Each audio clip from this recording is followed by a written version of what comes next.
Los tumores metastásicos afectan otras partes del cuerpo porque nacen fuera del cerebro. En este sentido, ¿qué tan altas son las estadísticas en las que un tumor puede afectar otras partes del cuerpo, doctor?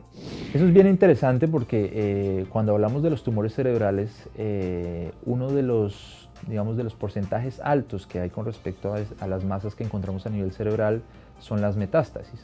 Metástasis implica la propagación de ese tejido anómalo, de esas células anómalas, a otro órgano diferente al órgano primario donde se generó el problema. En este sentido, cabe decir que las estadísticas hablan de un 8 a un 10% de casos en los que los pacientes que tienen cáncer hacen metástasis a nivel cerebral. La metástasis en general se genera por la vía hematógena en el caso del cerebro, pero en otros cánceres también puede generarse por vía linfática. Es decir, es un proceso muy frecuente y lógicamente da un pronóstico peor al paciente que sufre de esta propagación. ¿Cuál es la población que actualmente sufre más de tumores cerebrales y qué factores están incidiendo en ello? Bueno, esa pregunta es difícil de responder, pero sí hay cosas claras que tenemos. Primero, que la población mayor tiende a sufrir más de tumores en general y por ende también de tumores cerebrales. Pero digamos que las estadísticas, cuando uno las revisa, sí hay algunas cosas que hay que tener en cuenta. Primero, sabemos que los tumores cerebrales son más frecuentes en el sexo masculino, eso se ha visto por estadística, no está muy claro cuál es el factor, pero los tumores son más frecuentes en hombres. También sabemos que cuando se presentan en niños son mucho más agresivos que cuando se presentan en adultos, siendo la segunda causa de mortalidad en niños con cáncer cuando tienen tumores cerebrales.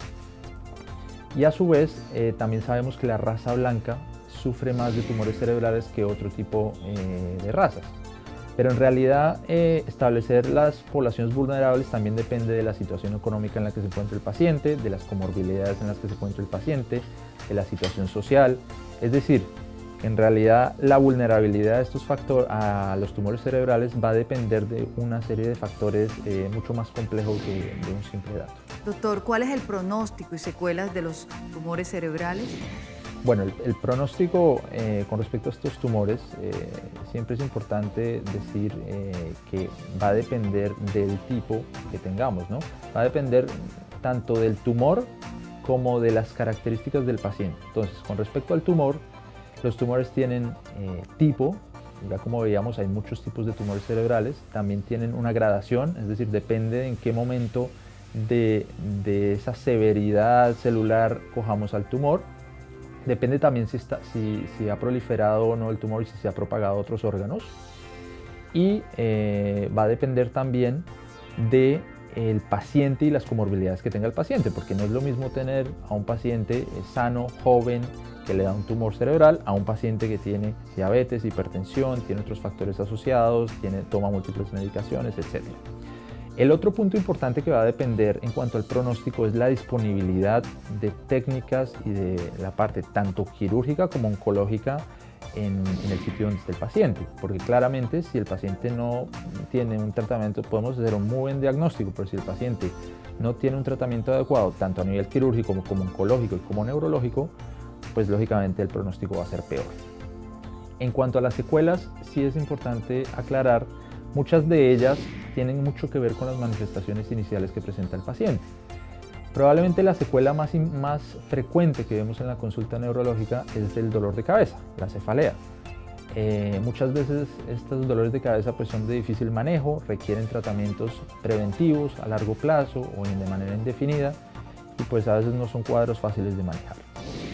Otra de las secuelas importantes que podemos ver, lógicamente dependiendo de la localización, pero que se pueden ver, son las crisis epilépticas. Muchos de los pacientes que presentan tumores, inclusive cuando se hace la resección, pues quedan con esta secuela epiléptica y van a requerir tratamiento y manejo especializado con fármacos antiepilépticos de manera indefinida. Otras cosas que podemos ver como secuelas y que hay que tener en cuenta son los síntomas motores, pérdida de fuerza en general en un lado del cuerpo, alteraciones sensitivas en un lado del cuerpo. Muy frecuentemente la gente se queja de mareo y vértigo, que también deben ser manejados directamente por el especialista. Y sin duda alguna no hay que dejar de nombrar la parte cognitiva, ¿no? Muchos de los pacientes cuando ya han sido operados o antes de ser operados empiezan con quejas de memoria que muchas veces son difíciles de manejar, o otro tipo de quejas cognitivas como es la lentitud del pensamiento, alteraciones del lenguaje, etc. Doctor, muchas gracias por acompañarnos en Salud en Sintonía. Bueno, ha sido un placer y quedamos pendientes. El éxito en el tratamiento de los tumores cerebrales y en general de cualquier tumor está en que sea detectado a tiempo, pero también en no abandonar. Gracias por acompañarnos en Salud en Sintonía. Recuerde visitarnos en nuestras redes sociales, @Salud en Sintonía en Instagram, y también escribirnos a nuestro correo saludensintoniacolombia@gmail.com. Recuerde, quedamos saludablemente informados. Salud, salud, en sintonía.